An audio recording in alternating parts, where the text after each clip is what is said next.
क्या रोल हो सकता है, विषय यही है। और हमारा आग्रह रहेगा कि 5-5 मिनट यहाँ बोलेंगे। हम चाहते हैं जमाना लाख दुश्मन हो जाए तो वो हम काहे ना मिल के रहें लोग वालों। सबसे बड़ा समस्या बा मोबाइल। इतना अच्छा सरकार चाहे हम लोग का टेक्निकल मिला, लेकिन मोबाइल में जो चीज़ें निकल करके आ रही है अपने परिवार में बच्चे देख रहे हैं तो देखते ही रहते हैं। कोई काम उसको बनाने पर भी चिड़चिड़ा हो रहा है, लगता है कि रात दिन वो मोबाइल में ही गुमशुदा हो गया है। इस समाज को तोड़ने वाला काम मोबाइल कर रहा है। क्यों परिवार में किसको मना करे कि मोबाइल से नहीं छूना है? एक छोटा बच्चा को भी लोग रो रहा है तो मोबाइल हाथ में थमा लिया। तो जो हम लोगों का पीढ़ी जो संस्कार जो मानवाधिकार का संस्कार जो हम लोग कह रहे हैं वो धीरे से ही बिगड़ते जा रहा है। ये चीज़ यदि हम अपने परिवार में रोके अपने बाल बच्चों के साथ तो ये कुछ कर सकता है। पहले तो मोबाइल नहीं था, एक संयुक्त परिवार था और कितना आनंद से सभी लोग भात रोटी चावल रोटी खा लिया करते थे और सभी आनंद से जीते थे। आज संयुक्त परिवार टूट करके हम लोग अपने उस शिखर पर पहुंच गए हैं कि रात दिन टेंशन में लोग झूल रहा है। इतना कहाँ से कमाएं, क्या करें, किस तरह से बच्चा को पढ़ाएं। बच्चा भी पढ़ाई भी कठिन हो गया। तो हम लोगों का जो कमेटी है मानवाधिकार का, ये सारी चीज़ों पर पहल हो और इसकी बैठक हम लोग निरंतर करें, जो कि एक बुद्धिजीवियों का जमघट हम लोगों ने लगा लिया है। बहाल कर दिया गया। सरकारी काम कर रहा है कर्मचारी, सरकारी काम कर्मचारी कर रहा है, लेकिन सरकार के द्वारा उसे सरकारी कर्मचारी का दर्जा नहीं दिया जा रहा है। यह एक बहुत बड़ा मानवाधिकार का हनन है। उसको उचित मानदेय, उसकी उचित मजदूरी नहीं दी जा रही है। शिक्षक बहाल कर दिया गया कॉन्ट्रैक्ट पर, और जो वो कॉन्ट्रैक्ट पर टीचर काम कर रहा है वही काम रेगुलर वाला भी कर रहा है। सैलरी जैसे रेगुलर वाले लाखों में है, कॉन्ट्रैक्ट वाले की कम है। काम तो कर रहा है बराबर, लेकिन बराबर पैसे नहीं मिल रहे हैं। आंगनबाड़ी सेविका की बहाली कर दी गई, राष्ट्रीय काम कर रहा है, राज्य स्तरीय काम कर रहा है, सब सरकारी काम कर रहा है। और लड़ाई लड़ रही है आंगनबाड़ी सेविका सरकार से, बिहार सरकार से, भारत सरकार से, कि हम जब सरकारी काम कर रहे हैं तो हमें सरकारी कर्मचारी का दर्जा दिया जाए। पहले जबकि लोगों को जानकारी नहीं होगी कि मानवाधिकार भी कुछ है, संस्था है या कुछ है, तब तक कोई कुछ नहीं कर सकता। विभाग हो चाहे कोई भी विभाग हो, जहाँ डेली वेज कर्मी काम करते हैं, अनुबंध पर काम करते हैं, जरा जा करके देखा जाए कि वहाँ कितना शोषण होता है उनका, किस तरह से वे जीते हैं, किस तरह से अपने बाल बच्चों का भरण पोषण करते हैं। या देखने और सुनने के बाद में आंख से आंसू झड़ जाएंगे।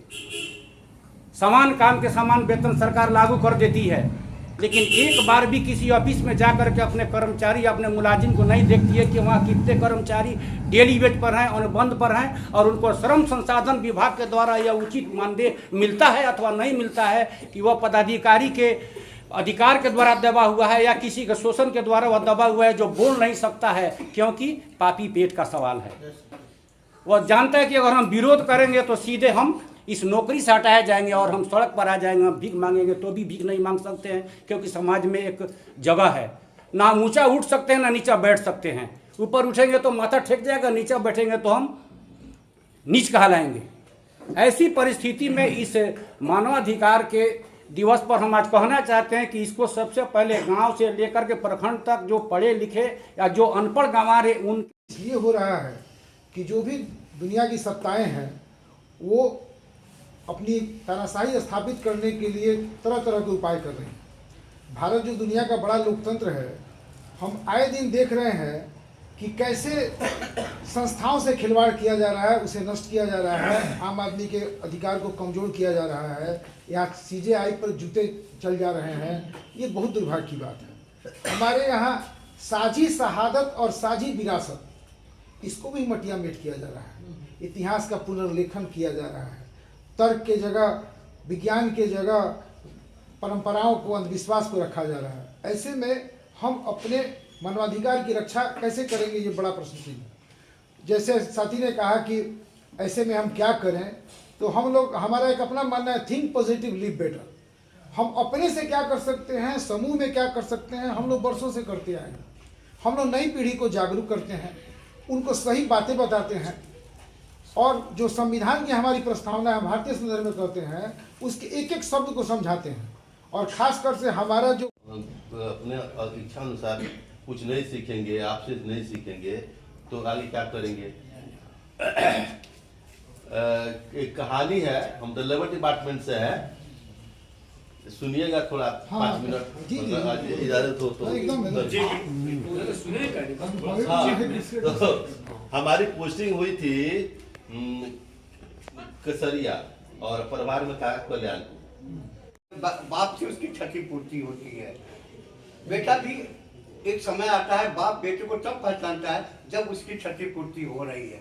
तो ये जो एक तरह का वियोग होना शुरू हुआ समाज में, इसके पीछे सिर्फ और सिर्फ पूंजीवाद है। आज स्थिति ऐसी है कि किसी बच्चे से पूछे बेटा तुम्हारे बाप का क्या नाम है, तो गूगल पर खोज के देखेगा कि मेरे बाप का नाम है कि नहीं है, तो नहीं मिलेगा तो कह देगा कि नहीं है। तो ये जो विकृति समाज में आ गई, हमारे शिक्षण संस्थान को जो नगण्य किया जा रहा है, धीरे धीरे जितने भी कार्यालय खुले थे लोगों के भलाई के लिए, जितने कार्यालय से जितने भी इंस्टीट्यूशन है भारत के अंदर, सब लोगों के हित के लिए खुले थे। आज वहां पर बैठने वाले लोगों के अंदर एक घर कर दिया कि बाबू यहाँ का मालिक हम हैं। ये मालिकाना हक किसने दे दिया, कब दे दिया, ये पता ही नहीं चला। और इस तरह समाज के अंदर विकृति आती गई और एक ऐसा तबका तैयार हो गया जो आम आदमी के बीच में कोई काम नहीं हो रहा है। हर क्षेत्र में हो रहा है। आप, मैं आंख से देखा हूँ जो मैं बता रहा हूँ। अगर कोई नेता उतर जाए तो जनता का अधिकार है सड़क पर उनको लाठी गिराई जाती है, रास्ता खाली करो, नेताजी जाएंगे। ये कौन सा मानवाधिकार है? अधिकार है जनता जाएगी, नेता बाद में आएंगे। लेकिन हमारे यहाँ नेता के लिए जनता पर डंडा मारी जाती है और हम लोग देखते हैं। ये सीधे प्रजातंत्र का हमला है और मानवाधिकार पर भी हमला है। इस पर सबसे पहले हम लोग को विचार करनी चाहिए। मैं मॉस्को में था, हमको देख करके हैरत हुई। वो प्रजातंत्र माना जाता है। जब राष्ट्रपति जा रहे थे और बच्चे का स्कूल का भान जा रहा था, राष्ट्रपति के गाड़ी को रोकना पड़ा और लड़का का बच्चों का भान गया। तब राष्ट्रपति के हमने पूछा वहाँ के दुभाषिया थे भाई क्या है, कहा कि कल का राष्ट्रपति है, तो कल का यहाँ का वैज्ञानिक होगा। ये तो होगा जो होना था। अगर वहाँ रोका जाएगा तो लड़के पर तो पूरा प्रभाव पड़ेगा कि हमको राष्ट्रपति हमके तंत्र को रोक दिया गया, तो उसके बुद्धि की अनंतता होगी। वो आगे के बारे में नहीं सोचेगा, वहाँ का शिथिल हो जाएगा। तो हम जो देखा आगे सामने, भारत में वो चीज नहीं है, विपरीत है। संप्रभु संपन्न धर्मनिरपेक्ष लोकतंत्रात्मक गणराज्य जो प्रस्तावना में लिखी हुई है, बताइए कितनी प्रतिशत इसका इस्तेमाल भारत के नेता और हम लोग कर पाते हैं? हम लोग जातिवाद, धर्म, मजहब में अपन बटे हुए हैं। क्या मानवाधिकार ये है? हम भारत के लोग संप्रभुत्व हैं, धर्मनिरपेक्ष और लोकतंत्रात्मक गणराज्य की कल्पना करते हैं। लेकिन हम लोगों को बांटा जाता है हिंदू, मुस्लिम, सिख, ईसाई, उर्दू, अगड़ी, पिछड़ी, अति पिछड़ी, महादलित, दलित। ये क्या है भाई? ये सीधे मानवाधिकार का हनन है। इस पर हम लोगों को बुद्धिजीवी लोग बैठे हुए हैं। हम लोग समाज को जागृत नहीं करेंगे तो आने वाले चीजों समय में इंसान इंसान को काटेगा और हम लोग देखते रहेंगे। ये चीज खत्म। हम भारतीय हैं, हमें अंदर भावना चाहिए मानवाधिकार का। हम सब भारतीय हैं और भारत के संविधान की रक्षा और भारत के मानवाधिकार की रक्षा करना मेरा प्रथम कर्तव्य है। और आपके भारतवर्ष में सबसे ज्यादा किसी चीज का मानवाधिकार का किसने पतन किया है तो व्हाट्सएप यूनिवर्सिटी, जहाँ बच्चे पढ़ करके गलत सलत चीज सीख रहे हैं। और मैं देखा कि एक 7 साल का बच्चा, हमारे गुरुजी यहाँ बैठे हुए हैं, जो सेवानिवृत्त हुए लड़कों को शिक्षा देने के बाद बहुत नजदीक हमारे रहे हुए हैं। मैं विपिन हाई स्कूल में था, ये राज स्कूल में थे। तो वो जो है तो लड़का ओढ़ना ओढ़ के दादी बैठी है या दादा बैठे हुए, हम भी गए थे किसी काम से, उसमें ब्लू फिल्म देख रहा है। 7 साल का बच्चा। हमने प्रस्ताव लाया गया था कि शिक्षा, स्वास्थ्य, मनुष्य से जुड़ी हुई तमाम समस्या की बात की गई। एक गठन जब हुआ 10 दिसंबर 1948 में, और कुछ दिनों के बाद, क्योंकि आप समझ सकते हैं कि 1948 में मानवाधिकार जो अंतर्राष्ट्रीय स्तर का संस्था को गठन किया जाता है और 1947 में हमारा देश आजाद होता है, 1949 में चाइना आजाद होता है, तो स्थिति क्या हुई होगी। और विश्व युद्ध की तो बात कुछ और ही थी, लाशें पर लाशें बिछना। और वहां तक हम नहीं जाएंगे, क्योंकि वकील साहब ने बताया कि शिक्षा, स्वास्थ्य वगैरह तमाम चीजों को, और आज के जो हालात है नजर से खुले तौर पर देखा जा सकता है कि विगत 11 वर्षों में जो होता था पहले होता ही था, लेकिन 11 वर्षों में विगत आज से क्या हो रहा है एक सोचनीय विषय है। प्रत्यक्ष रूप से, कुछ भी इनडायरेक्ट नहीं है, खुलेआम है। हर तरह का शोषण, हर तरह का जुर्म, हर तरह के अत्याचार। कुछ लोग शहरों में दिखाई देता है, गाड़ी में, मोटरसाइकिल में, कार वगैरह में दिखाई देता है मानवाधिकार के फलना, ये फलना, वो फलना। शर्म होती है। तुम कर क्या सकते हो? 1948 में इसका पैदाइश हुआ और 48 के बाद 47 में क्या स्थिति थी देश के, 49 में चाइना की क्या स्थिति थी, दूसरी विश्व युद्ध में क्या स्थिति थी, सब ने देखा है, हमने भी पढ़ा है। और आज 11 वर्षों में क्या हो रहा है सब देख रहे हैं, और हम भी देख रहे हैं, नजर से खुले आम। आज दुख की बात है, मानवाधिकार की बात हम आज एक गोष्ठी कर रहे हैं, एक चिंतन करना चाहते हैं कि क्या होगा। बहुत बड़ा दुख की बात है कि 11 वर्षों में प्रत्यक्ष रूप से जो कुछ भी दिखाई दे रहा है, काश्मीर के नाम पर, धर्म के नाम पर, तमाम चीजें, इसकी बात को गोली मारिए। लेकिन अब हम तुरंत देख रहे हैं, छत्तीसगढ़ के इलाकों में देख रहे हैं, तमाम जंगली इलाकों में किसका नाम रखा, झारखंड से लेकर तमाम दंतेवाड़ा वगैरह तक। जब बात है भाई, जो मूल निवासी है, ताज्जुब की बात है, जो मूल निवासी है, मूल निवासियों का खुलेआम ढंग से उसको नक्सली कहकर गोलियों से शूट कर देना कि नक्सली है, ऐसा बात है भाई। उसके पास कोई रोजगार नहीं है, वो जंगलों की रक्षा कर रहा है। उस हम जानते हैं कि उसके अंदर में बहुत बड़े बड़े माइंस है, मैं भी अपनी आंखों से देख रहा हूँ, तमाम माइंस है उसके अंदर में, लेकिन वो उसकी रक्षा कर रहा है, पर्यावरण की रक्षा कर रहा है। हाल में इलेक्शन भी था, ये चुनाव आयोग जो है वो कहता है कि हम बैलेट पेपर से कैसे कराए चुनाव, बुरा भैया, चुनाव आयोग कहता है, बेशर्मी की बात है कि बैलेट पेपर से हम चुनाव कैसे कराएं। बहुत सारे पेड़ काटने होंगे, पेड़ से कागज बनाने होंगे, आगे बेशरम थोड़ा वहां पर भी देखो कि जिसको सैकड़ों सदियों से वो आदिवासी जिस जंगल की रक्षा कर रहे हैं, और वहां पर मैं किसी पे नाम नहीं धरना चाहता है, लेकिन किसी को भी नक्सली कहकर गोली से उड़ा देना, और इधर भी उसको उड़ाया जाता है, और इधर भी उसे जंगलों को अडानी और अंबानी के हवाले कर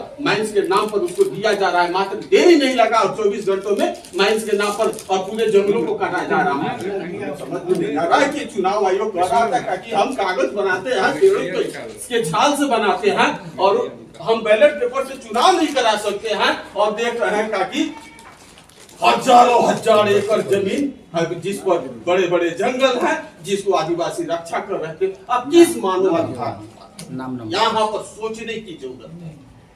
मैंने देखा पंपलेट, तो मैंने भी देखा कि नहीं, भारत में इसकी कब जरूरत पड़ेगी, क्या भारत भी इसको अपना पाएगा। तो हम लोगों ने देखा कि नहीं, शायद हम बहुत पिछड़े होते जा रहे हैं, क्योंकि ये मैं जब बात कर रहा हूँ, ये 2007 और 8 की बात कर रहा हूँ, मैं एकदम यंग था, बहुत तेज फुर्तीले तरीके से चलता फिरता था।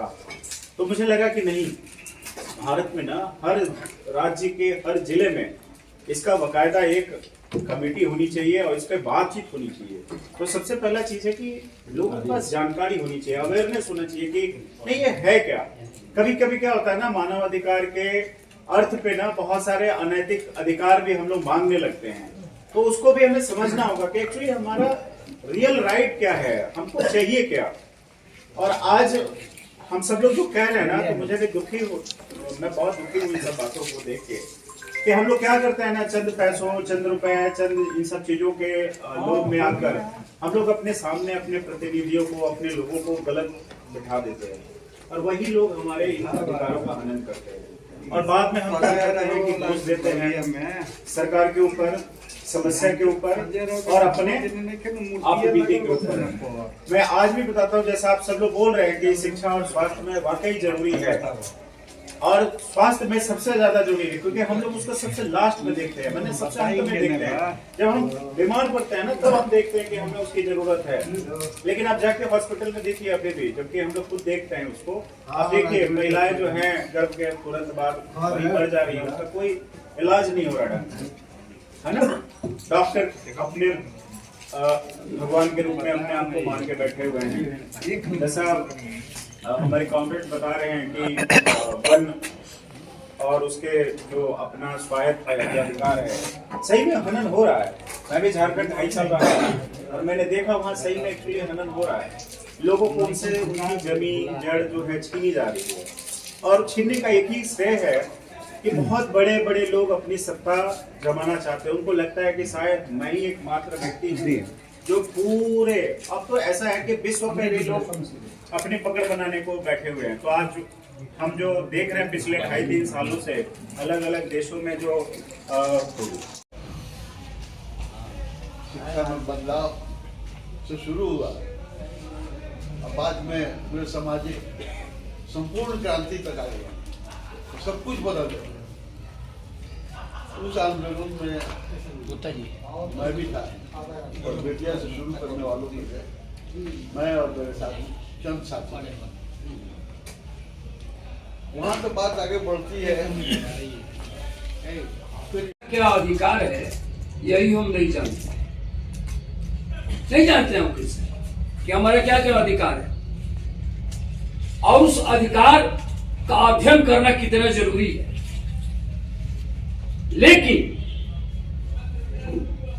मैं जाऊंगा वहां, जब आप कह रहे थे कुछ लोग 1948 में मानवाधिकार की बात संयुक्त राष्ट्र, लेकिन भारत में आते आते 48 से 93 हो गया और 1993 में यहाँ मानवाधिकार आयोग की स्थापना होती है। गैप देखिए, यानी इतने दिनों में यहाँ के मानव का कोई अधिकार नहीं था, उसको न कोई जानने वाला था न कोई चिंतन करने वाला था। ये तो भारत की बात है। इतना पिछड़ा राज्य बिहार कि दिल्ली से उस वह अधिकार मानवाधिकार की बात आते आते यहाँ 2008 में बिहार में आई, तो यहाँ मानवाधिकार आयोग बना। हम कितना पीछे हैं अपने अधिकार को जानने के बारे में, क्या अंतरराष्ट्रीय की बात करेंगे हम तो स्थानीय में और स्वयं में हम अपने अधिकार को नहीं जानते। इसका कारण क्या है, निवारण की बात हम बाद में करें। इसका कारण है कि जिस देश में सत्ता तानाशाह होती जाती है, आप जानते हैं अमेरिका एक बहुत बड़ा लोकतांत्रिक देश माना जाता है विश्व में, वहां की मीडिया को बहुत स्वतंत्र मीडिया माना जाता है, लेकिन आपकी दक्षिणपंथी राष्ट्रपति वहां धीरे धीरे तानाशाह हो रहा है। एक रशिया गणराज्य की बात थी, आज वहां का पुतिन तानाशाह होता जा रहा है। कभी राष्ट्रपति बनता है, कभी प्रधानमंत्री बनता है। आप अधिकारों के पहले सोच लीजिए कि आपके देश में वही स्थिति होने जा रही है। एक राष्ट्र एक इलेक्शन, हम ही राष्ट्रपति रहेंगे, हम ही प्रधानमंत्री रहेंगे, हम ही सर्वासर्व रहेंगे। इस अधिकार की बात करते हैं। अधिकार की बात के लिए भी कह रहे थे हमारे राजू बाबू, IAS की IPS की बात करते हैं, ये होता है वो होता है। कन्नन गोपीनाथ एक IAS अफसर है इस देश का, जिसने नौकरी करते हुए अनुभव किया कि जनता के अधिकारों को सरकार पैरों तले कुचल रही है। उसकी लड़ाई लड़ने के लिए उसने इस्तीफा दे दिया। IAS कलेक्टर के पोस्ट से इस्तीफा देता है। आज तक इस्तीफा कब देता है कन्नन गोपीनाथ? 2019 में। वर्तमान सरकार की 14 के बाद तो यही सरकार है ना, ये 2025 में 6 वर्ष हो गया, आज तक उसका इस्तीफा मंजूर नहीं हुआ। वो कार्यालय नहीं जानते हैं, वो नहीं जाते हैं, वो जनता की लड़ाई लड़ते हैं। एक दृश्य मानवाधिकार की बात आप कैसे करेंगे? भाषण देने से होगा? आप अपने अधिकार को भूल जाएं इसके लिए इस देश में दर्जन प्रकार के षड्यंत्र रचे जा रहे हैं। कभी आपको कुंभ में फंसाया जा रहा है, मोक्ष मिल जाएगा, कुछ नहीं करना है, कुछ नहीं सोचना है, मोक्ष की प्राप्ति कीजिए, जाइए नहा लीजिए। इसके बाद बड़े बड़े मंदिर बन रहे हैं, उन मंदिरों में जाइए। आज क्या है, इस तरह से आपकी जिस व्यक्ति की मानसिकता, जिस जन समुदाय की मानसिकता यह बना दी जाए कि मंदिर में ही जाकर के आपको मोक्ष मिलेगा, आपको सुख मिलेगा, वो जाकर सिर पर रखता है कि हे भोलानाथ, हे लक्ष्मी माई, हमरा के धन दो, हमरा के शक्ति दो, हमरा के लड़का का IAS IPS बना दो। कहावत है, एक चाइनीज कहावत है, अंधकार को क्यों धिक्कारे, अच्छा हो एक दीप। चारों तरफ जुल्म है, अत्याचार है, अन्याय है, लेकिन फिर भी हमारा काम है प्रयास करना। इसीलिए हम कहते हैं हम मिट्टी के नहीं ज्ञान की दीप जलाते हैं, मानव को मानवता की सीख सिखाते हैं। हम लोग अपने अंदर इंसानियत की बात करें, और जहाँ तक अधिकार की बात है, हक कभी मिलता नहीं है भीख या उपहार में, हक सदा हासिल हुआ है शक्ति से संसार में। और उस शक्ति के लिए यूनिटी चाहिए, जागरूक लोगों का। जगिए और संगठित होइए। हम जान लीजिए 5,000 का भीड़ है, 50 को फोर्स रहेगा, 100 को मान के भगा देगा। आज सेना की जरूरत है, हम मान कर चलते हैं। हमारे जिले के आप जितने लोग हैं, ये एक मानवाधिकार के सेना है, बहुत अधिकार है, उसके हम चर्चा करना नहीं। पुलिस आपको अरेस्ट कर लिया, आपका क्या अधिकार है? अगर आप अरेस्ट हो गए, कस्टडी में चले गए, तो आपका क्या क्या अधिकार है, ये भी देखा जाए तो बहुत लोग नहीं। कैसे देखिए कभी। दूसरी चीज, सुप्रीम कोर्ट का निर्देश है, क्या क्या हमारे जो अरेस्ट होता है क्या अधिकार है, जानकारी नहीं है। जो गोरख जी का है, भाई जानकारी जगिए, वही जो जगेगा वही सोए हुए को जगाएगा, सोया हुआ आदमी नहीं जगा सकता है। तो आप लोग आए और हमारी हौसला को बढ़ाए इस मौसम में भी, और हम उम्मीद करते हैं कि ये कारवां आगे चलता रहेगा, बढ़ता रहेगा। इसी के साथ सब किसी को धन्यवाद। और आज आधार संस्था के द्वारा मानव अधिकार दिवस मनाया गया है, इस पे क्या कहिएगा? यह बहुत ही एक सराहनीय पहल है कि आधार द्वारा आज 10 दिसंबर अंतर्राष्ट्रीय मानवाधिकार दिवस पर हम लोग एकत्रित हुए हैं। एक बहुत शानदार कार्यक्रम हुआ जिसमें मानवाधिकार के बातों को रखा गया और मानव को क्या क्या अधिकार है इसके बारे में जानकारी दी गई। इस पे सबको जागरूक होने की ज़रूरत है। 10 दिसंबर 1948 को विश्व संयुक्त राष्ट्र संघ द्वारा इस प्रस्ताव को रखा गया, जिसमें जितने भी मानव के मानवीय अधिकार है उसको रखा गया और उसके प्रति लोगों को जागरूक करने की कोशिश की गई।